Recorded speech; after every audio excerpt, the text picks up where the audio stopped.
Hello everyone, welcome back to my channel. जैसा कि अभी INI सेट नवंबर एग्ज़ाम हो चुका है, उसका रिजल्ट भी आ चुका है। तो बहुत से लोगों का अच्छा रहा होगा और बहुत से लोगों का अच्छा नहीं रहा होगा।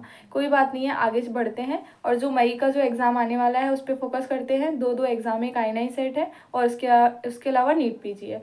तो अभी मैं क्या है एक सीरीज़ चालू कर रही हूँ जिसमें क्या है कि मतलब जो इम्पोर्टेंट क्लासिफिकेशन या स्कोर जो मुझे लगते हैं हम लोग बार बार भूल जाते हैं, तो जो स्कोर और क्लासिफिकेशन है सब्जेक्ट वाइज मैं हर एक सब्जेक्ट के लिए अलग अलग वीडियो अपलोड करूँगी। तो पहले क्या है कि मैं मेन सब्जेक्ट से स्टार्ट करूँगी। तो जैसे सर्जरी है तो मैंने पहले उससे स्टार्ट किया है। तो इसमें मैंने क्या किया है, जो जो स्कोर और क्लासिफिकेशन मुझे लगता है इंपॉर्टेंट है, जिनसे PYQ आते ही हैं, वो मैंने लिखे हैं। तो जो मैंने इसमें आपको जो लिस्ट प्रोवाइड कराऊँगी मैं, तो उसमें जो है वो टॉपिक्स तो मस्ट है। इसके अलावा जो भी आपको मिल रहा है, कुछ और मेरे से छूट गया हो तो आप ऐड कर लेना, और बाकी तो पढ़ना ही है। लेकिन ऐसे ये जो कुछ इसमें जैसे एग्जांपल, जैसे कि टोक्यो गाइडलाइंस हो गई है ना, अभी आज मैंने सर्जरी के शेयर करे हैं आप लोगों से। एंड में मैं एक लिस्ट प्रोवाइड करा दूंगी उनकी। जैसे कि अपनी टोक्यो गाइडलाइंस होगी कोलिसिस्टाइटिस के मैनेजमेंट के लिए और ग्रेडिंग के लिए, उसमें से क्वेश्चन आता ही है ना।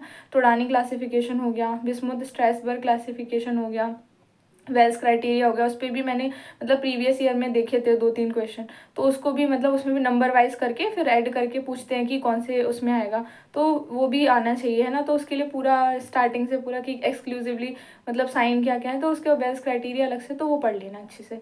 ऐसे ही नाइहस क्लासिफिकेशन हो गया। और जैसे कि ब्रेस्ट कार्सिनोमा, वो तो बहुत इंपॉर्टेंट है। मतलब ब्रेस्ट कार्सिनोमा का बायरेट्स स्कोर अच्छे से करना है, उसका मॉलिकुलर क्लासिफिकेशन, उसके TNM स्टेजिंग, इस बार ही नीट PG में क्वेश्चन आया था उसकी स्टेजिंग पे ब्रेस्ट कार्सिनोमा की, उसका मैनेजमेंट, तो वो तो अच्छे से ही पढ़ना है। इसके अलावा थायराइड कैंसर भी अच्छे से पढ़ना है, रीनल सेल कार्सिनोमा है वो भी सही से अच्छे से पढ़ना है।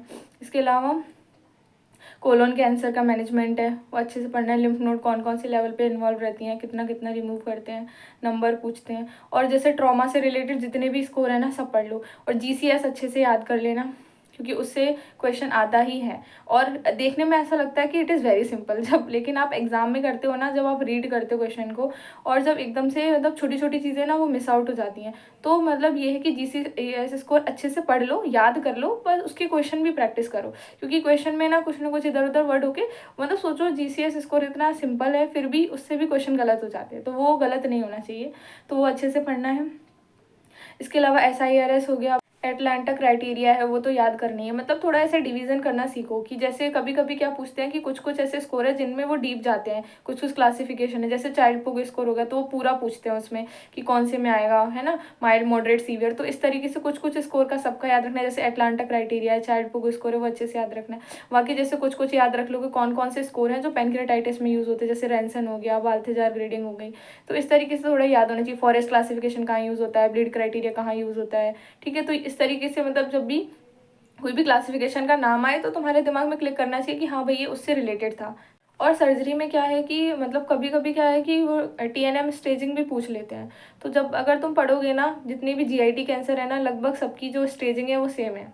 अगर आप देखोगे खोल के, है ना, तो कोलोन कैंसर, रेक्टल कार्सिनोमा लगभग लगभग सेम है। तो क्या करो, चीज़ों के बीच में सिमिलैरिटी ढूंढना चालू करो। स्पेशली कैंसर में लोग कहाँ कंफ्यूज होते हैं, कैंसर की स्टेजिंग में। वैसे वो इतना डीप नहीं पूछते, पर ब्रेस्ट कार्सिनोमा तो मतलब ब्रेस्ट कार्सिनोमा की स्टेजिंग तो वो पूछते ही हैं। बाकी थोड़ा थोड़ा थायराइड कैंसर, RCC है, मतलब जो एकदम जो होता है ना कि कोई पॉइंट पूछने लायक है, जैसे कि सुप्रा वो क्या बोलते हैं, जेरोटा फेशिया को इन्वॉल्व कर लिया, नहीं किया, एड्रिनल ग्लैंड इन्वॉल्व करी नहीं करी, तो वो कौन से उसमें जाएगा, तो वहीं से पूछते हैं क्वेश्चन। और ये ऐसे क्वेश्चन कोई नहीं पूछता कितना साइज है, क्या है, तो क्या होगा, नहीं। तो जहाँ मतलब समझ रहे हो, कुछ पॉइंट ऐसे ढूंढो कि कहाँ से एग्जामिनर क्वेश्चन बना सकता है। मतलब अपने हिसाब से पढ़ो, सब कुछ याद नहीं करना है। मतलब वो चीज़ सोचो कि कहाँ पे वो करके मतलब क्वेश्चन उस चीज़ को फ्रेम कर सकता है जहाँ अपन कंफ्यूज हो जाए। तो मतलब चीज़ें एकदम ऐसे क्लियर रखनी है ग्रेडिंग करते टाइम। बाकी तो ठीक है, बस ऐसे ही पढ़ना है।